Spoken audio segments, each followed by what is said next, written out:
Welcome to Chapter 7 on Feminism.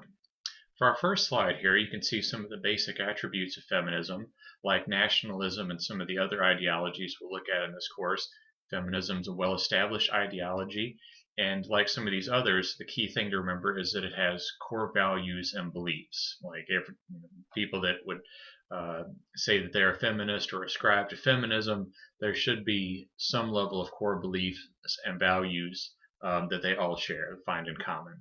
It's an international movement as well, so it's not just found here in the United States or in Western Europe, something like that. Pretty much in all countries of the world, we see some elements of feminist political ideology at work. So the main thing to keep in mind here, as you can see in the bold, is there's this agreement on the need to replace the system of male dominance, otherwise known as patriarchy. So that's a good definition for you to know here. So while feminism might take different forms, that agreement on replacing male dominance seems to be a sort of common theme, regardless of the variation. So moving on here, your book author mentions women's situation in Afghanistan as one of the primary countries in the world where we can really think of, the goals and ideas of feminism really being in sort of clear, clear idea there, as far as Afghanistan. So as in other chapters of this in this course, I'll try to point you to some books that you might not otherwise be familiar with. So one that I read a while back here is called A Thousand Splendid Suns. You can see here the author's name is Khaled Hosseini, and you might be familiar with him. He wrote, his first book was called The Kite Runner, which was eventually turned into a movie. And his most recent book is called And the Mountains Echoed. So he's a very well-known author, sold millions of copies from his books. So A Thousand Splendid Suns in particular really focuses on the trials, tribulations, challenges of women in Afghanistan. It's a great book. It's a little bit of a hard read. Unlike a lot of books, it doesn't necessarily have a happy ending. Things just kind of don't really get so much better for the main character. I pulled this from a New York Times review where they talk about a woman's lot in Kabul lower than a house cat's, right? So Kabul is the capital of Afghanistan. Basically saying that even a house cat in that area is somehow seen as given a higher status than a woman. So that book, he in Thousand Splendid Suns, as well as the Kite Runner and other works from Afghanistan, a lot of authors talk about Taliban control versus women's rights. So in this book, A Thousand Splendid Suns in particular, he talks about, just say for example, the healthcare situation, where women that went in to have their children, in the hospital, they kind of had to have a one woman almost act as a lookout to see if any Taliban guys were in the area, because of course that stuff was forbidden. So all these sort of things that sort of had to happen on the down low or sort of behind the scenes, for them to actually try to lead somewhat of a healthy life. So again, it's kind of some craziness going on there. So that's been one of the huge challenges for NATO and the United States and other groups that have sort of been trying to rebuild schools and sort of transition Afghan society away from Taliban control. So, all right, so this slide you can see is about the development of feminism. So it's not a new idea. It goes all the way back to even the Old and New Testaments. Plato's Republic you might be familiar with, sort of one of our most famous philosophers. And then a little bit more, I say, getting us a little bit closer to the modern times. So remember, the Constitution of the United States was written in 1787, for the summer of 1787. So just 5 years after that, in 1792, we see Wollstonecraft's Vindication of the Rights of Woman, where she argues for human rights. Again, not just for women, but men as well. Sort of the idea that women's rights, human rights, all sort of the same idea. So again, that's basically about the same time as the United States Constitution coming into play. Then moving forward into the 1800s, we see women's movement begins as a general movement for sexual equality. So if you remember from chapter 1, we talked about that most political ideologies begin as a social movement. So this is no exception here. So again, general movement for sexual equality, sort of moving forward, transitioning a bit to focus on the right to vote, right? Otherwise known as the women's suffrage movement. So remember, suffrage just means the right to vote. So that, of course, the United States happens in 1920 with the 19th Amendment, women getting the right to vote. So one thing here, so those of you that have had American politics with me, I believe we talked about that in this course, in that course as well. The temperance movement, otherwise known as the movement to ban liquor in the United States, that you might not think that that had much of a connection to the women's suffrage movement, but in fact, those two were intimately connected. The movements to prohibit alcohol in the United States and women getting the right to vote. And actually, a lot of the same women were involved here, right? You might have heard of figures like Susan B. Anthony, Elizabeth Cady Stanton. So again, you think about back in those times, there was a lot of men were drinking to a ridiculous excess. Very few women worked, so they were very dependent on the man, for the income, for things for raising children, keeping the home, that type of thing. So there was, of course, was a lot of domestic violence and other issues associated with the excessive use of alcohol. So if we think about the 18th Amendment, again, then shortly after that, right? 18th Amendment is prohibition, right? Banning liquor in the United States. Then the 19th Amendment happens shortly after that, right? Women kind of felt like, hey, we have power, right? We have a voice. This does work. We can get things done.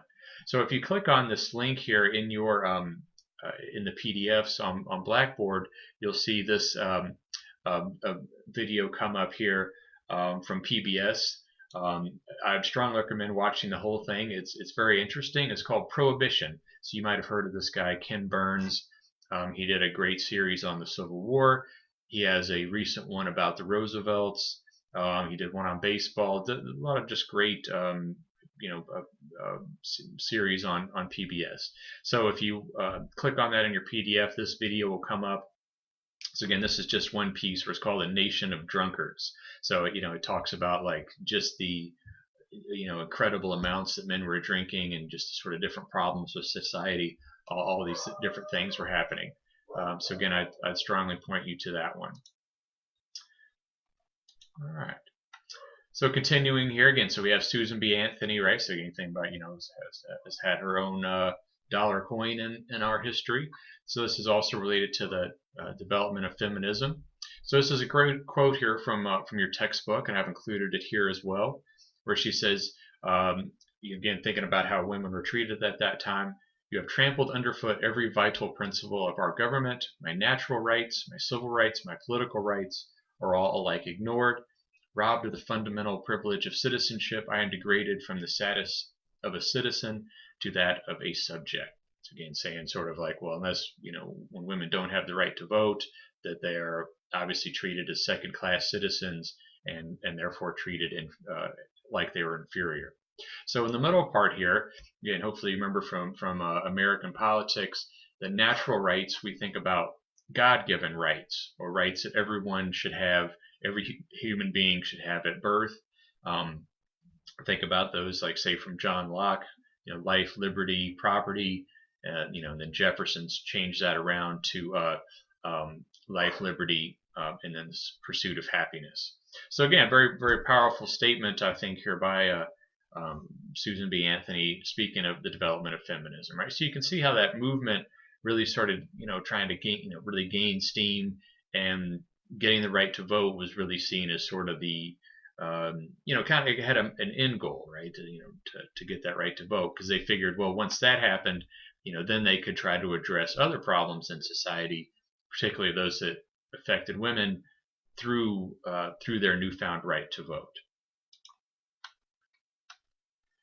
All right, so you might also remember from American politics the 1948 Seneca Falls Convention. So remember, this is about a little bit about 15 years before the start of the Civil War. So, slavery is still in effect in the United States in 1848.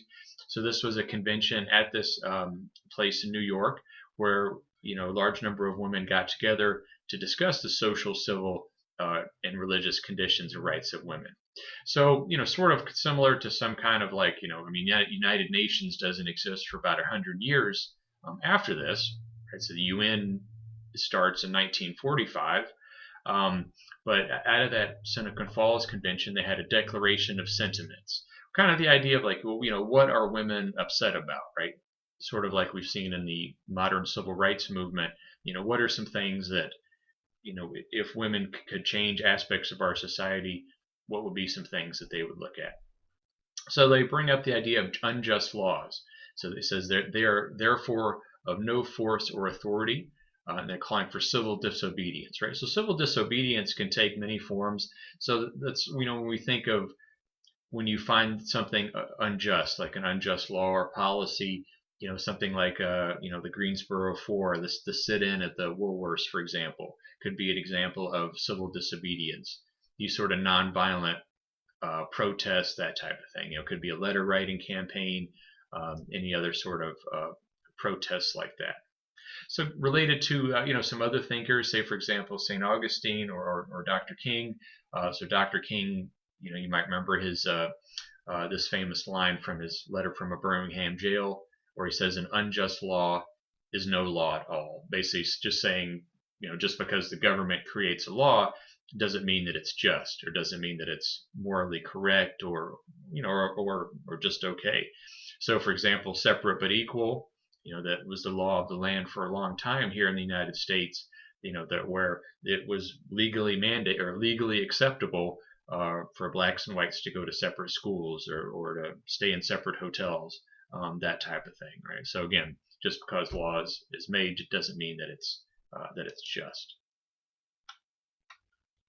All right, so then I mentioned a few slides ago when we talked about the temperance movement, right? So that ends up, right? So here with the 18th Amendment, you can see on our amendment list here. So again, 18th Amendment, national liquor prohibition, 1919. Right? So you can see just a year later, right? The 19th Amendment, women's right to vote, happens in 1920. So that's what I was saying. These two are intimately connected here. So you can see prohibition went for actually quite some time.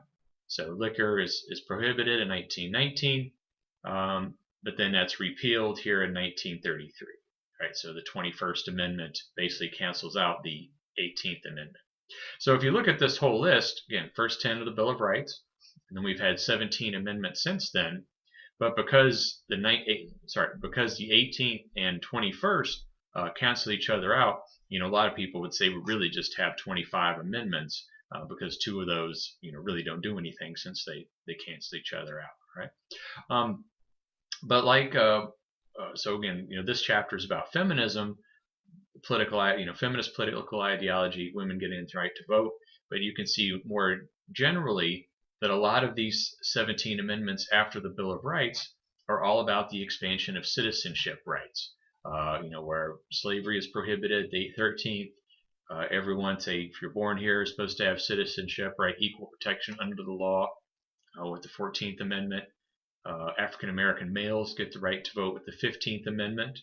And then down here, right, people over 18 get the right to vote, right? So again, you can see how the historical aspects of this can be very important. So of course, in the early 70s, the Vietnam War was a huge issue for people at this age, right? Basically saying, look, if you're going to try to send me over to fight and die in the jungles of Vietnam, that I should get the right to vote here in my own country. So thinking about the women getting the right to vote, so you can see the United States was by no means the earliest, right? So women in New Zealand had the right to vote 27 years before any woman in the United States. Australia 1902, right? So you can see, Canada, Britain, Germany, United States right around that same time period. But then others, right, quite surprising. So it's another 25 years, about that time for France, Italy, around about the time of World War II, for women in a lot of those countries to get the right to vote. Even Switzerland, we think of a very sort of equality, very sort of modern country. Women don't get the right to vote until 1971. And of course, some countries in the world today, women still don't have the right to vote. So this concludes the first video, and we'll go ahead and transition to the next one.